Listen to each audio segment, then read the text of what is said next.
तो electromagnetic waves, अभी इसके पहले हमने साउंड वेव्स देखे, इसके बाद स्टेशनरी वेव्स देखा है, फिर ऑसिलेशंस के एसएचएम सिंपल हार्मोनिक वेव्स देखे, ये सिंपल हार्मोनिक ऑसिलेशन देखे, ठीक है। तो उसी टाइप में है, इसीलिए ये चैप्टर अभी लेते हैं इलेक्ट्रोमैग्नेटिक वेव्स। तो बेसिकली इलेक्ट्रोमैग्नेटिक वेव्स मतलब लाइट, लेकिन लाइट की भी बहुत टाइप्स है। तो ये जो बेसिकली ये लाइट है,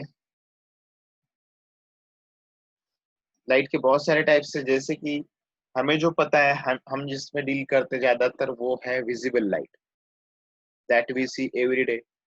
जो सनलाइट होता है वो विजिबल लाइट होता है, ठीक है। तो वो विजिबल लाइट एक उसका टाइप हुआ। जो लाइट हमारे तरफ आता नहीं वो अल्ट्रावायलेट लाइट, वो अलग लाइट होता है।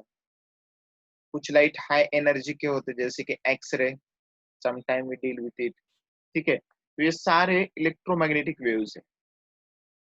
तो लाइट के टाइप्स है, अल्ट्रावायलेट, विजिबल, एक्सरे, इंफ्रारेड, ठीक है, microwave, radio waves, etcetera.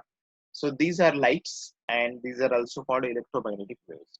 Then why these are called electromagnetic? See, जब भी कोई लाइट ट्रेवल करता है, कोई लाइट जब भी कहीं पर प्रोपेगेट होता है, तो एक्चुअली उस लाइट के सराउंडिंग में दो फील्ड्स रहते हैं।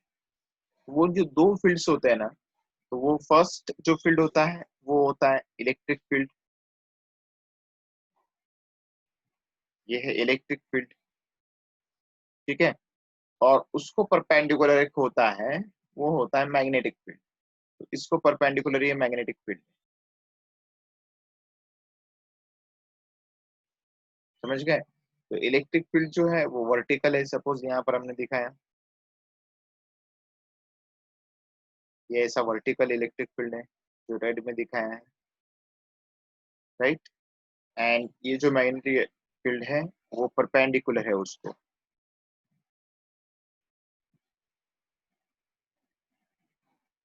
ठीक है। तो इस तरह से उसको इलेक्ट्रिक और मैग्नेटिक फील्ड उसके साथ में रहते हैं, तो इसीलिए उसको कहते हैं electromagnetic waves. Magnetic field is shown by B, vector B, जो कि इस डायरेक्शन में है, और electric field is shown by E, जो कि वर्टिकल डायरेक्शन में, right. So this is electric field,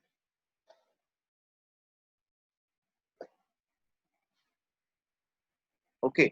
और ये दोनों एक साथ है, इसलिए इलेक्ट्रोमैग्नेटिक वेव्स। और एक बात याद रखो, इसमें जो होता है ना, इलेक्ट्रिक फील्ड स्ट्रांग होता है। तो हम लिख सकते हैं electric field is C times stronger than magnetic,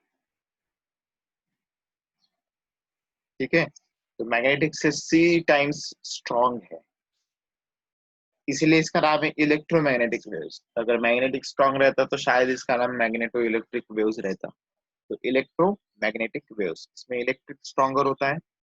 अब इलेक्ट्रिक स्ट्रॉन्गर होता है, तो हम ऐसे लिख सकते हैं E divided by B equal to C, ठीक है। तो ई बी छोटा है, या E equal to B C, है ना। ये बी मतलब मैग्नेटिक फील्ड को सी से मल्टीप्लाई करो तो इलेक्ट्रिक फील्ड आ जाता है। ये फार्मूला याद रखो, E equal to B C, E by B equal to C. अब देखो ई भी चेंज हो रहा है, बी भी चेंज हो रहा है, जैसे कि ई यहाँ पर देखो कम है, इस पॉइंट पे ज्यादा है, इस पॉइंट पे सबसे ज्यादा है, फिर से ई कम हो रहा है। तो वेरिएबल इलेक्ट्रिक फील्ड है, variable magnetic field. Magnetic field भी देखिए आप, यहाँ पे कम है, जीरो है, यहाँ पे बढ़ रहा है, यहाँ पे सबसे ज्यादा मैग्नेटिक फील्ड है, फिर कम हो रहा है, फिर कम हो रहा है, फिर जीरो हो गया। तो इसका मतलब है ई और बी की वैल्यू भी चेंज होती है। तो ऐसा भी लिख सकते हैं आप, C equal to E naught by B naught. अब ये ई नॉट और बी नॉट क्या होता है, मैक्सिमम वैल्यूज, है ना। तो ई नॉट मतलब मैक्स इलेक्ट्रिक फील्ड, और बी नॉट मतलब क्या होता है, मैक्स मैग्नेटिक फील्ड, ओके। तो वो याद रखिए आप। उसके बाद इसमें, अब ये जो वेव्स है, ये वेव्स किस टाइप्स के होते हैं, या इसका स्पेक्ट्रम क्या है, इसमें कौन से वेव्स आते हैं, तो सबसे पावरफुल जो होता है, सबसे मैक्स पावरफुल, तो वो है इसमें गैमा रेज।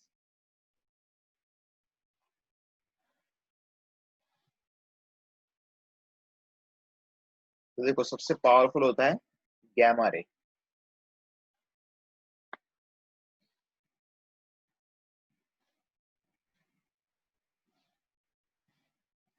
तो ये जो रेस है बहुत पावरफुल है। इसकी फ्रीक्वेंसी ज्यादा होती है, तब आपको पता होना चाहिए कि एनर्जी अगर ज्यादा है तो फ्रीक्वेंसी ज्यादा होती है, ठीक है। तो इलेक्ट्रोमैग्नेटिक वेव्स की एनर्जी डिपेंड्स ऑन फ्रीक्वेंसी, तो इनकी फ्रीक्वेंसी ज्यादा होती है, ठीक है। तो ये गैमा रेज है, ये मोस्ट पावरफुल है या मोस्ट एनर्जेटिक है। ये जो गैमा रेज है मोस्ट एनर्जेटिक, इनकी जो वेवलेंथ होती है लैम्डा, वो होते हैं 10⁻⁻10 टू 10⁻⁻14 मीटर, ठीक है। तो इनकी फ्रीक्वेंसी हम निकाल सकते हैं, तो इनकी फ्रीक्वेंसी आती है नियरली 10⁻8 टू 10⁻23 हर्ट्ज। ओके, तो एक रेंज है ये, मतलब गैमा रे मतलब ऐसा नहीं कि उसकी फिक्स 10⁻⁻10 वेवलेंथ है और फ्रीक्वेंसी 10⁻8 है, ऐसा नहीं, उसमें थोड़ा वेरिएशन रहता है, ठीक है। तो इसलिए लाइट वेरिएशन है इसमें, कुछ फ्रीक्वेंसी थोड़ी अलग है, थोड़ी वेवलेंथ अलग हो सकती है, तो ये रेंज है। मतलब गैमा रे की फ्रीक्वेंसी 10⁻8 भी हो सकती है, 10⁻23 भी हो सकती है, इसके बीच में भी हो सकती है, तो वाइड रेंज इज देयर, ठीक है। तो अब कैसा होता है, इन दोनों का मल्टीप्लाई, देखो अगर समझो फ्रीक्वेंसी एक्स है, फिक्स है, तो लैम्डा भी फिक्स हम निकाल सकते हैं, क्योंकि याद रखो C equal to nu into lambda, मतलब जो भी फ्रीक्वेंसी आएंगी उस हिसाब से लैम्डा फिक्स रहेगा, क्योंकि लाइट की स्पीड, कोई भी लाइट रहने दो, उसकी स्पीड फिक्स है 3 × 10⁸ समझ गए। तो वेवलेंथ कितनी हो सकती है, 10⁻⁻10 भी हो सकती है, 10⁻11 भी हो सकती है, 10⁻12 भी हो सकती है, लेकिन उस हिसाब से उसकी फ्रीक्वेंसी रहेंगी, क्योंकि दोनों का मल्टीप्लिकेशन तो सेम ही आता है, ठीक है। तो ये, अब ये जो गैमा रेज है ये कहाँ से तैयार होता है, सोर्स। तो गैमा रेज का जो सोर्स है ना, वो है न्यूक्लियर रिएक्शन, मतलब जहां पर कोई एटम बॉम्ब या कोई यूरेनियम जैसा कोई एलिमेंट है, उसकी रिएक्शन होती है ना, उससे अल्फा बीटा गामा रेज निकलते हैं, ठीक है। तो nuclear reaction is the main.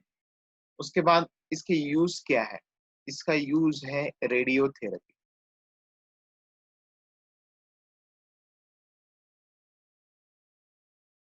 इसका यूज है रेडियोथेरेपी। तो रेडियोथेरेपी मतलब जो कैंसर में होता है, कैंसर डिसीज में रेडिएशन यूज करते हैं, so that is called as radiotherapy. मतलब ये इतने हाई पावरफुल रेज है गैमा रेज, तो ये यूज करके कैंसर्स को या कैंसल कैंसल कर सकते हैं, या उसको हम नष्ट कर सकते हैं, सो दिस इज कॉल्ड रेडियोथेरेपी। उसके बाद है एक्स रेज। देखो ये डिसेंडिंग ऑर्डर में है, गैमा रेज सबसे पावरफुल है, ठीक है, सबसे यूनिवर्स में सबसे पावरफुल रेज है गैमा रेज, और उसके नीचे थोड़ा less powerful are X rays. देखो एक्स रेज इतने पावरफुल है कि they can pass through the body, मतलब वो फ्लेश में से पास हो सकते हैं, स्किन में से जा सकते हैं, मसल में से जा सकते हैं, but they can't pass through the bones. तो इसलिए एक्सरे फ्रैक्चर बोन्स का पिक्चर निकालने के लिए यूज करते हैं, राइट। तो लेकिन गैमा रेज जितना पावरफुल नहीं है। एक्स रेज सेकेंड नंबर पे आता है, first number gamma, second number X-ray in descending order. X-ray की जो वेवलेंथ होती है वो 10⁻⁻8 टू 10⁻⁻13 होती है। उसकी जो फ्रीक्वेंसी है 10⁻16 टू 10⁻20 तक हो सकती है। अब देखो थोड़ा ध्यान से,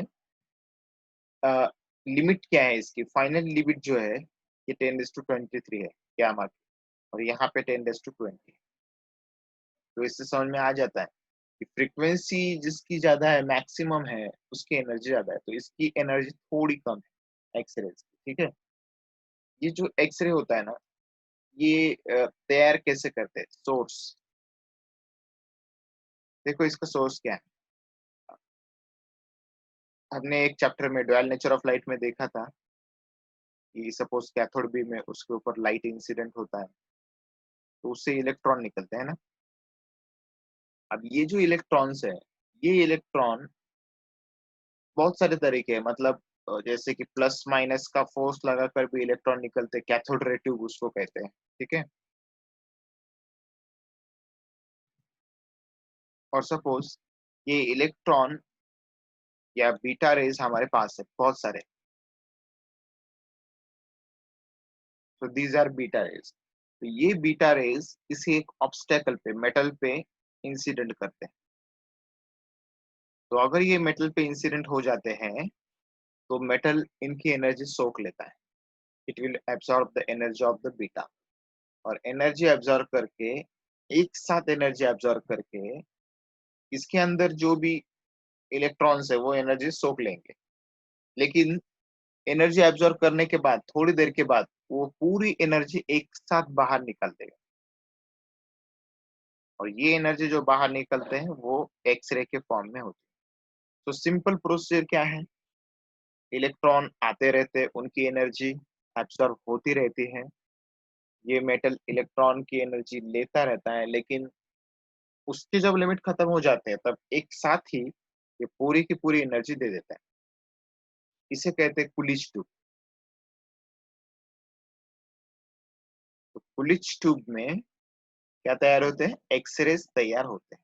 कुलिच ट्यूब का प्रोसीजर क्या है, बीटा रेज की बम्बार्डिंग करो, और बीटा रेज की बम्बार्डिंग करने के बाद थोड़ी देर के बाद, कुछ सेकंड्स के बाद, वो एनर्जी मेटल में जमा होती रहती है, और एक साथ ही वो एनर्जी बाहर आ जाती है। So that is called as Coolidge tube. Coolidge tube से एक्सरे तैयार करते हैं। ओके, तो ये आपको पता है ये कहाँ पे यूज करते हैं एक्सरे, जनरली यूज करते हैं बोन फ्रैक्चर्स के लिए, है ना, बोन फ्रैक्चर डिटेक्ट करने के लिए, या फिर डिटेक्ट फ्लॉ, डिटेक्ट फ्लॉज इन ऑब्जेक्ट्स।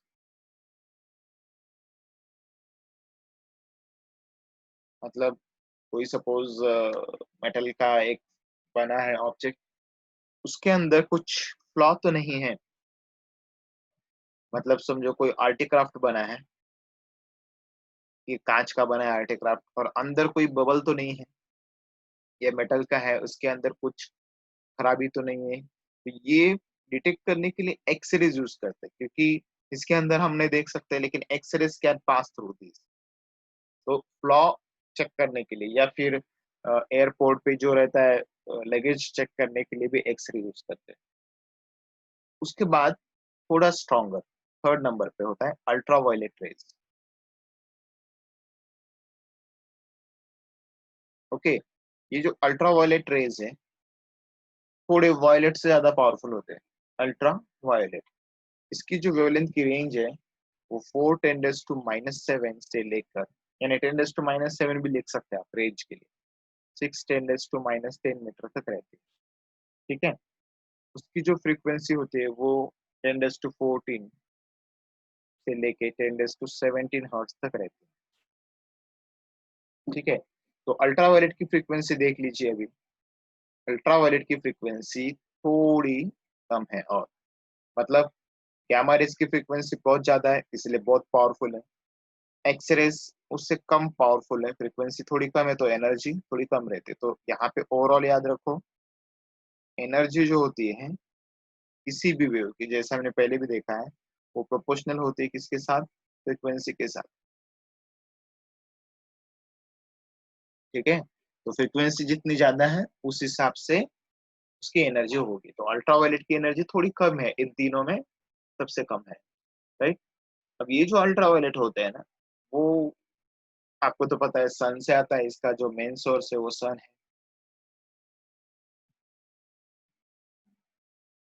सन से भी आता है या फिर हाई टेम्परेचर बॉडी से भी आता है, या हम स्पेशल लैंप भी बना सकते हैं इसके, तो उस लैंप से भी ये आ जाता है। ठीक है, अब ये जो अल्ट्रावायलेट है, अल्ट्रावायलेट रेज एब्सॉर्ब कौन करता है? Absorbed by ozone layer, you all know it, right? Otherwise it is impossible for the living organisms to live here. तो अल्ट्रावायलेट रेज को एब्जॉर्ब करने वाला ओजोन है, इसीलिए हम सेफ रहते हैं। अब ये जो है अल्ट्रावायलेट, अल्ट्रावायलेट क्या करता है? अल्ट्रावायलेट हमारे स्किन को अफेक्ट करता है, उसमें मेलानिन बढ़ा देता है। ठीक है, तो स्किन टैनिंग हो जाता है उससे। स्किन टैन होना मतलब जल जाना, मतलब थोड़ा सा हीट का इफेक्ट होता है उसके ऊपर। ओके, तो ये जो होता है अल्ट्रावायलेट जो होता है, लेकिन एब्सॉर्ब बाय ओजोन लेयर भी है, और एक याद रखो एब्सॉर्ब्ड बाय जनरल जो ग्लास होता है, ऑर्डिनरी ग्लास, वो भी एब्जॉर्ब कर लेता है। इसका मतलब पेपर ग्लास रखा है सपोज छोटा सा, और अल्ट्रावायलेट रेस है, तो अल्ट्रावायलेट की फ्रीक्वेंसी एब्जॉर्ब कर लेता है लाइट, और सिंपल फ्रीक्वेंसी बाहर ट्रांसपेरेंट होके जाती है।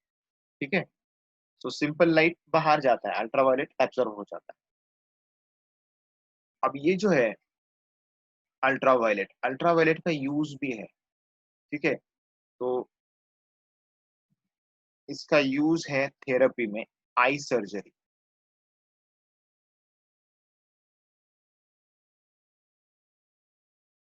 तो आई सर्जरी की एक थेरेपी है जिसका नाम याद रखो, लसिक थेरेपी।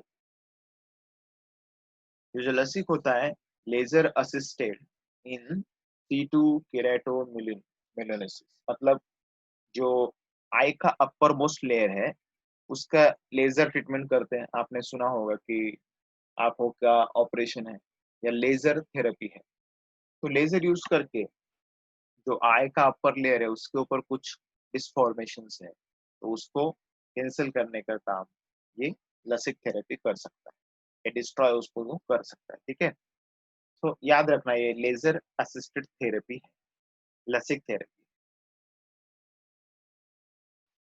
उसके बाद नेक्स्ट ये जो है अल्ट्रावायलेट, आपने सुना होगा कि अल्ट्रावायलेट ट्रीटेड वाटर, पानी के बोतल के ऊपर लिखा होता है अल्ट्रावायलेट ट्रीटेड, तो पानी को प्यूरिफाई करने में भी यूज होता है, तो लिख सकते हैं हम to kill germs in water, तो वाटर प्यूरिफिकेशन का भी काम इसमें होता है। ठीक है, तो दीज आर अल्ट्रावायलेट रेज। अब अल्ट्रावायलेट के बाद आएगा वायलेट रे, है ना? ये अल्ट्रावायलेट मतलब वायलेट से ज्यादा, तो इसके बाद ऑब्वियस से नाम क्या आएगा? वायलेट। लेकिन वायलेट सिर्फ वायलेट नहीं, तो उसको लिखते हैं visible.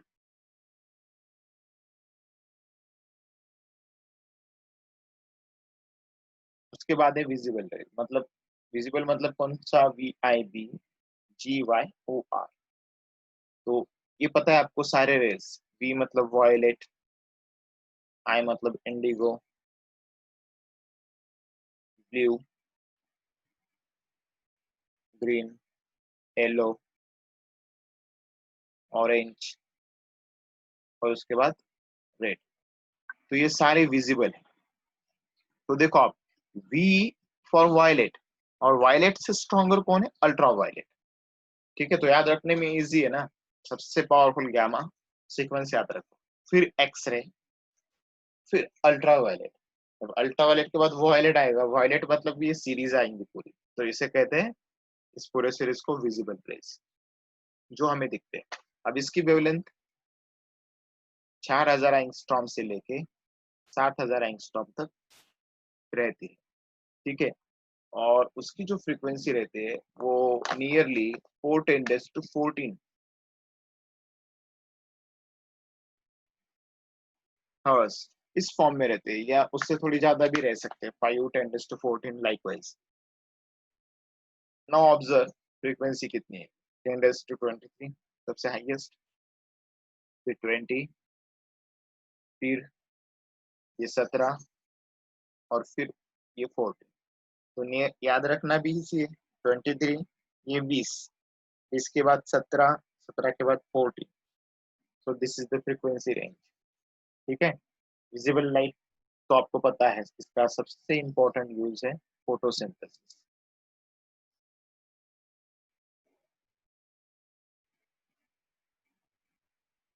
Right.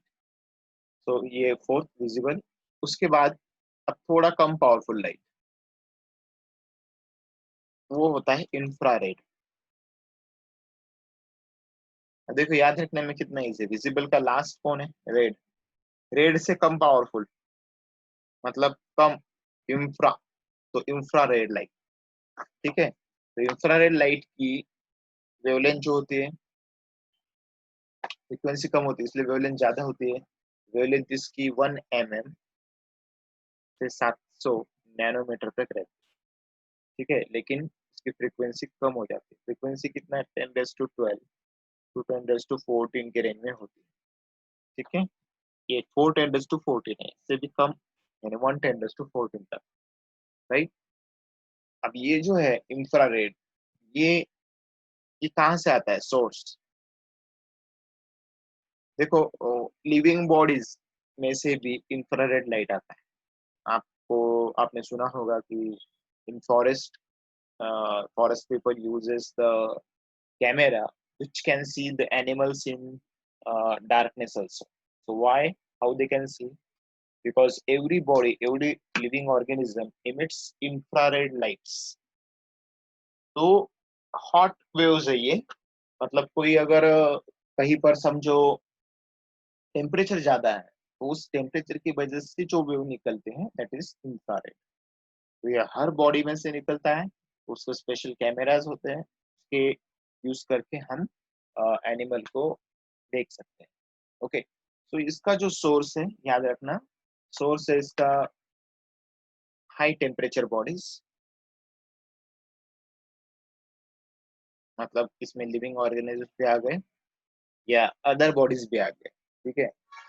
High temperature body जैसे कि सनलाइट में कोई अगर ब्रिक है या कोई स्टोन है, वो स्टोन गर्म हो जाता है और फिर सनसेट हो जाता है, तो थोड़ी उसके बाद भी उस स्टोन में से ये वेव्स निकलते हैं। मतलब ये भी आता है, कोई स्टोन है, फिर सनलाइट गिरता है, वो सनलाइट की एनर्जी ऑब्जर्व कर लेता है, उसके बाद उसमें से इंफ्रारेड लाइट निकलते रहते हैं, यानी हीट की जिसे हम भाप कहते हैं, वो भाप निकलते रहते हैं। ठीक है। तो ये याद रखो इंफ्रारेड है। अब इंफ्रारेड जो है ना, ये ग्रीन हाउस इफेक्ट, आपको आपने सुना होगा, बहुत इंपॉर्टेंट है ग्रीन हाउस इफेक्ट। उसके बारे में थोड़ा डिस्कस कर लेते हैं। सी, nowadays it is main problem, green house effect. तो एक्चुअली होता क्या है ग्रीन हाउस इफेक्ट में? देखो, क्योंकि इसमें बहुत सारे मिसकंसेप्शंस हैं। तो एक्चुअल ग्रीन हाउस इफेक्ट क्या है? देखो, ये हमारी जो अर्थ है, इसके सराउंडिंग में कुछ गैसेस हैं जिससे एटमॉस्फेयर बनता है। लकीली क्या होता है कि एटमॉस्फेयर तो यहाँ पर है ही, सनलाइट जैसे आता है सॉइल पे इंसिडेंट होता है, उससे सॉइल गर्म हो जाती है, जमीन गर्म हो जाती है, और उस सॉइल में से दिन भर वो गर्म होती रहते हैं, और रात में क्या होता है, ये हीट होने की वजह से इसमें से इंफ्रारेड लाइट निकलते रहते हैं। इंफ्रारेड, समझ गए? तो पहले सनलाइट जो भी है विजिबल लाइट, वो सनलाइट इसके ऊपर आता है, और सनलाइट आने के बाद ये सॉइल गर्म हो जाती है, और गर्म हो जाने के बाद उससे क्या निकलता है? Infrared light. हर डायरेक्शन में क्या निकलता है? Infrared light. अब ये इंफ्रारेड लाइट जो है ना, ये कुछ गैसेस की प्रॉपर्टी है, वो इंफ्रारेड को ट्रैक कर लेते हैं। ठीक है। तो कौन से गैस, जैसे कि आपको पता है कि एटमॉस्फेयर में CO2 है, मीथेन भी होता है, CH4 बहुत कम होता है, लेकिन मीथेन बहुत पावरफुल है। ओके। तो ये भी ऑब्जर्व कर लेता है, NH3 भी होता है, एक्सेट्रा। एब्सॉर्ब कौन से लाइट? इंफ्रारेड।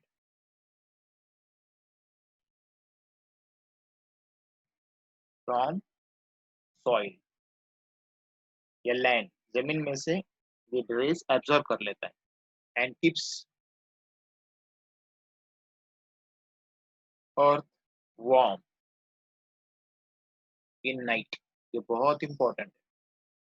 देखो, अगर ये गैसेस ना होते, ये गैसेस अगर एब्जॉर्ब ना करते इंफ्रारेड लाइट को, और ये एटमॉस्फेयर अगर हीट नहीं होता रात में, तो रात में टेम्परेचर 10 डिग्री नहीं रहता, वो टेम्परेचर -40-50 डिग्री होता है। बाकी प्लेनेट पे भी यही होता है, जहाँ पे ऐसा एटमॉस्फेयर नहीं है उनके टेम्परेचर दिन में होते हैं 100 डिग्री और रात में होते हैं -100 डिग्री। तो इतने हार्श एटमॉस्फेयर में जहाँ पे टेम्परेचर बढ़ रहा है और कम हो रहा है, उसमें लिविंग ऑर्गेनिज्म तैयार हो ही नहीं सकते। तो हमारे यहाँ पर लिविंग ऑर्गेनिज्म क्यों तैयार हुए?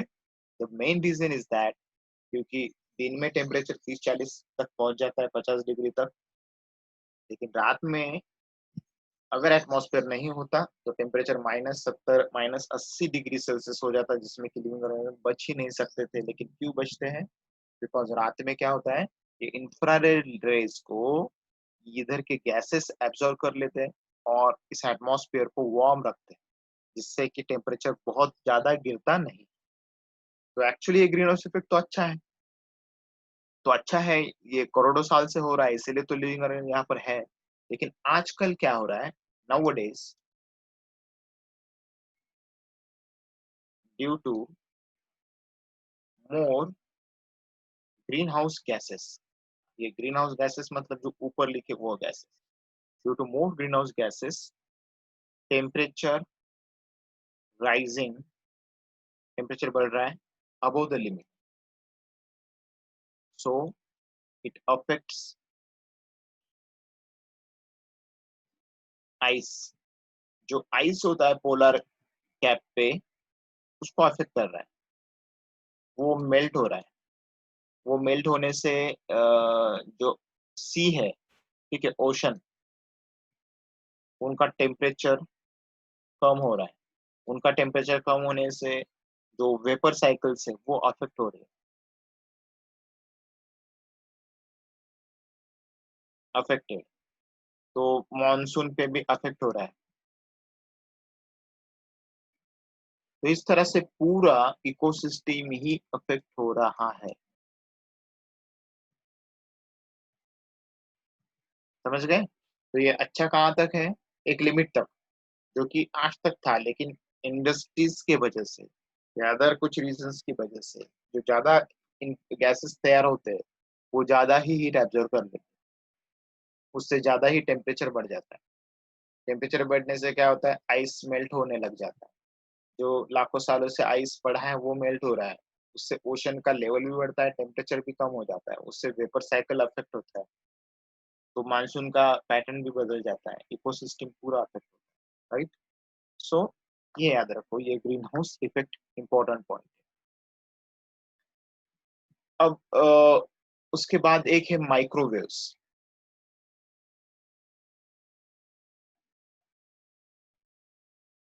माइक्रोवेव कुकिंग आपको पता है, माइक्रोवेव की वेवलेंथ है वो 10⁻³ तक होती है, फ्रीक्वेंसी 10⁻12 तक होती है, ठीक है, बहुत कम। और ये जो है ना, इसका सोर्स हम तो ये डायोड से तैयार कर लेते हैं, स्पेशल डायोड है, उनसे बनाते हैं और ये कुकिंग में भी यूज करते हैं, ठीक है। ओवन में भी यूज करते हैं, मतलब कुकिंग में, या फिर स्पीड गन, जो स्पीड गन होते हैं ना पुलिस के पास, जिससे कि स्पीड मेजर करते हैं व्हीकल्स का, वो माइक्रोवेव यूज करते हैं। उसके बाद एक इम्पोर्टेंट है 7 नंबर, मैं जगह नहीं यहाँ पे इसलिए इधर लिखता हूँ 7 नंबर, वो है रेडियो वेव्स। वो पता है, ये मोबाइल के लिए वगैरह यूज होते हैं रेडियो वेव्स, ठीक है। तो इसकी फ्रिक्वेंसी भी 10⁻12 के रेंज में ही रहते हैं, राइट, और वेवलेंथ 10⁻³ के रेंज में, ठीक है। सो वेवलेंथ 10⁻⁻7 टू 10⁻⁻3, और फ्रिक्वेंसी जो रहती है वो 10⁻11 के रेंज में रहती है, ओके। तो ये जो रेडियो वेव्स है ये तैयार होते हैं कॉइल से, मतलब जो वायर्स रहते हैं ना, से राउंड वायर्स। तो ये जो कॉइल है, एक कॉइल और दूसरी कॉइल साइड में रखे, तो इंट्रैक्शन की वजह से रेडियो वेव्स तैयार होते हैं। ठीक है, तो कॉइल तैयार करते हैं इसको, इतना याद रखो। Accelerator charges in conducting wires, wires में अगर एक्सेलरेटर चार्जेस है तो ये तैयार होता है। तो इससे ही टीवी चलता है, इससे ही एफएम चलता है, इससे ही मोबाइल चलता है। ठीक है, ये भी एक इम्पोर्टेंट वेव है, तो ये याद रखना आप। ठीक है, तो उसके बाद ये जो है जनरल सब वेव्स, इनके सारे जो फ्रीक्वेंसीज वेवलेंथ, इसका एक चार्ट भी है।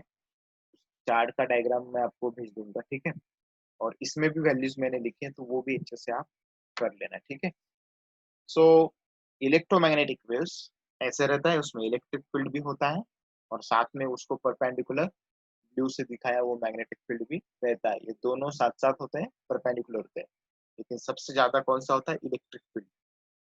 तो इसीलिए electric field equal to B into C. तो बी मतलब मैग्नेटिक फील्ड, सी मतलब स्पीड ऑफ लाइट। तो स्पीड ऑफ लाइट 3 × 10⁸ होती है, उतना टाइम्स बड़ा होता है ये इलेक्ट्रिक फील्ड। ठीक है, और इसका जो इक्वेशन होता है, जैसा हमने आज तक इक्वेशन देखे वेव के, वो वैसे ही फॉर्म का रहता है। देखो, electric field equal to E max, जैसे X equal to X max. X max मतलब ए बोलते हैं ना उसको, एम्पलीट्यूड। वैसे E equal to E max, उसके बाद साइन, ठीक है, in bracket omega T minus K X, या फिर के एक्स माइनस ओमेगा टी चलता है। के साथ एक्स चाहिए, ओमेगा के साथ टी चाहिए। ठीक है, तो ये क्या है? मैक्सिमम इलेक्ट्रिक फील्ड, जैसे कि ऊपर लिखा है। ये तो पता है ना, प्रोपेगेशन कांस्टेंट, क्योंकि stationary wave, wave motion, oscillation, उसमें हमने देखा ये प्रोपेगेशन कांस्टेंट होता है, इसका वैल्यू 2 पाई/लैम्डा होता है। ठीक है, ओमेगा, ओमेगा तो 2 पाई/कैपिटल टी होता है। ठीक है, तो ये इक्वेशन है। इन दोनों के वैल्यूज पुट करके हम दूसरा फॉर्म भी निकाल सकते हैं, 2 पाई कॉमन भी इससे निकाल सकते हैं।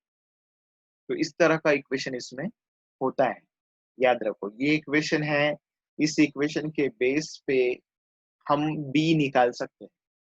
मतलब ऐसा कुछ इक्वेशन दिया है तो इससे बी निकाल सकते हैं। तो किस तरह से कर सकते थे? हम सब जो एक इक्वेशन दिया है, E equal to 0.3 sine 200t minus 5x, ऐसा इक्वेशन दिया है।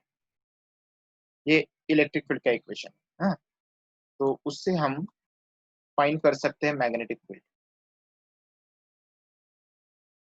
अब देखिए, इलेक्ट्रिक फील्ड इतना है तो मैग्नेटिक फील्ड निकाल सकते हैं, क्योंकि हम, आपको पता है ई इक्वल टू क्या होता है? E not sine omega T minus K X.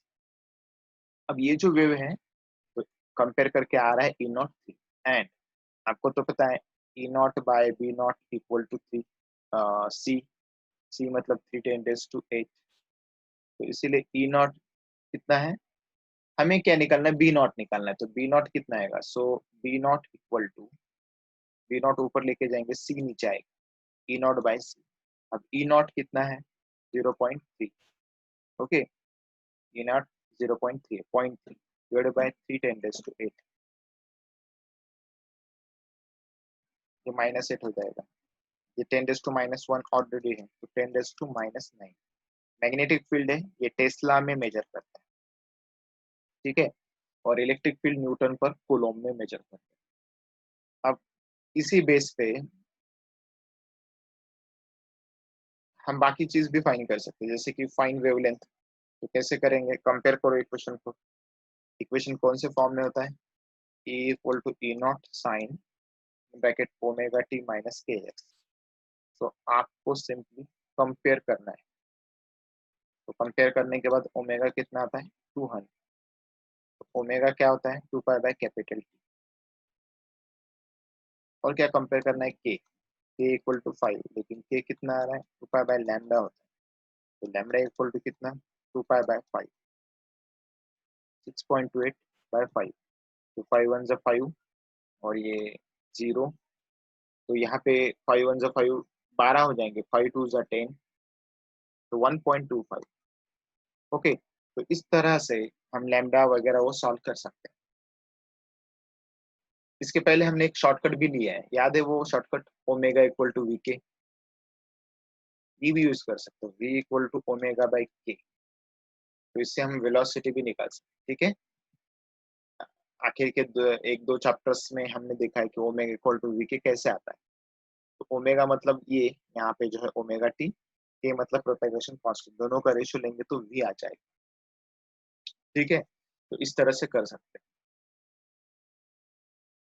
अब समझो ये इक्वेशन दिया है, b equal to 3 × 10⁵ sin 500t minus K X. तो इससे आप k निकाल सकते हैं, क्योंकि ओमेगा इक्वल टू क्या होता है, वी के। ओके, तो k निकाल सकते हैं, k equal to omega by V. ओमेगा कितना है अभी यहाँ पर, 500 बाई वी। वी मतलब स्पीड ऑफ लाइट, ये स्पीड ऑफ लाइट तो 3 × 10⁸ ही रहता है। ठीक है, तो इस तरह से करना है, राइट। तो याद रखना इलेक्ट्रोमैग्नेटिक वेव्स हैं। इलेक्ट्रोमैग्नेटिक वेव्स एक छोटा टॉपिक है, इसमें बहुत कम कंटेंट है। सो ऑलमोस्ट ये कंटेंट जो है ये पूरा इलेक्ट्रोमैग्नेटिक वेव्स का है। So sometime question come, sometime not. इसका स्क्रीनशॉट निकाल लो आप पहले।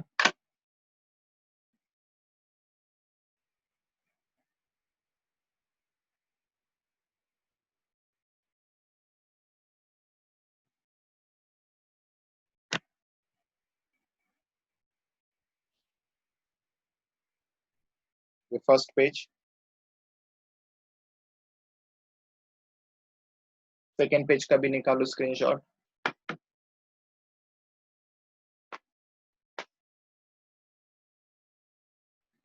Excuse me sir. हाँ बोलो।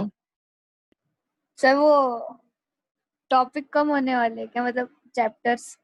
कौन से? हाँ वो फिक्स, अभी कौन से कम करने वाले वो पता नहीं, होने के बाद मैं आपको बोल देता। हाँ सर ठीक है। हाँ उसकी लिस्ट आए नहीं ना अभी, वो आने के बाद अपन करेंगे उसको।